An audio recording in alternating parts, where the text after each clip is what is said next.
a missão e a dissociação ideológica. O espírito de verdade usa a linguagem da trombeta e da tempestade, porque o chamado não é para uma escola do pensamento, pelo menos não mais, mas para uma mobilização.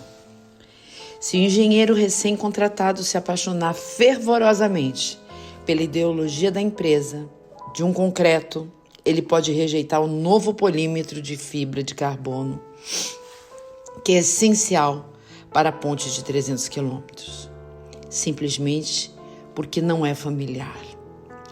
Da mesma forma, todos nós envolvidos por nossas paixões, pelos movimentos étnicos, ideias dignas, podemos resistir à nova matéria-prima e espiritual que os espíritos coordenadores vão trazendo para nós.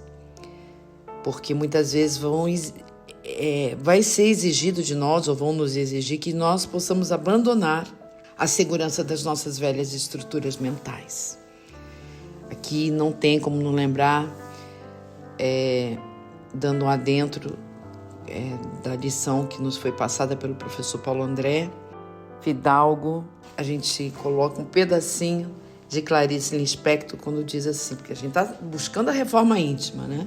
A melhorar cada um de nós, procurar ter o olhar menos justiceiro para com o outro e muito mais amoroso, entendendo que cada um está no seu tempo e está tudo bem, e que nós temos que respeitar. É a empatia, sim, é a empatia.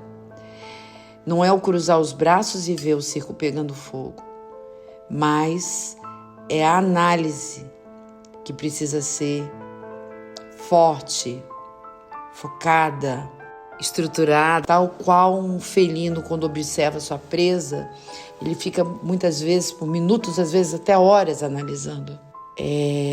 Nós precisamos saber aonde vamos, a que vamos, porque cada um de nós tem um projeto, uma programação, escolhas, e não podemos nos embaraçar no caminho, não podemos perder o nosso foco, nem sermos egoístas, ganhando conhecimento, cultura e avançando, e nem ao mesmo tempo nos perdendo com os cafezinhos e chás da tarde, ou lanches e coisas do mundo que iriam nos iludir.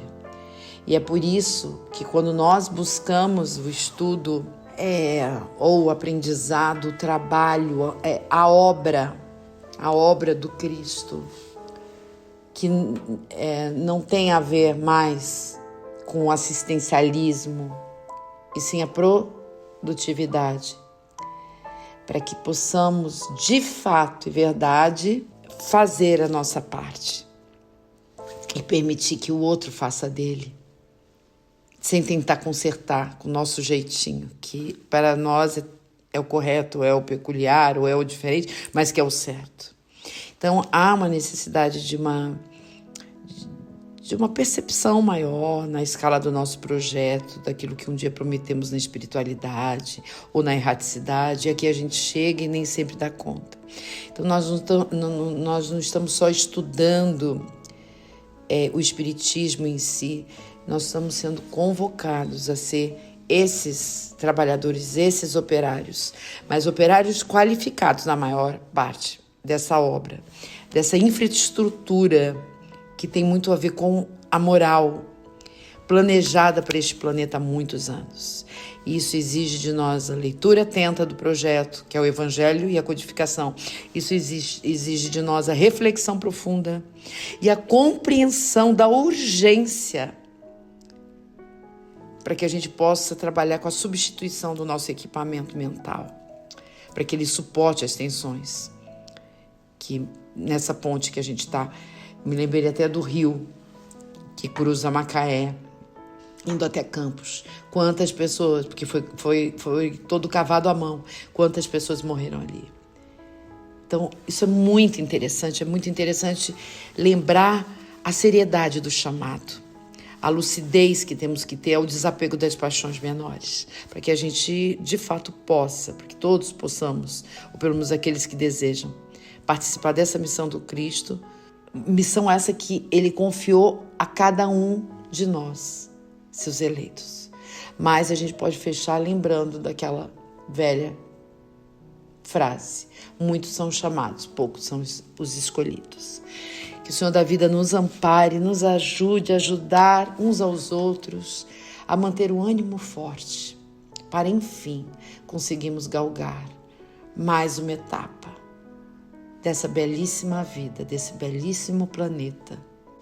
E lembrando, a frase que me veio à mente é de Clarice Lispector, que até cortar os próprios defeitos pode ser perigoso, porque nunca sabemos qual é o defeito que sustenta o nosso edifício inteiro.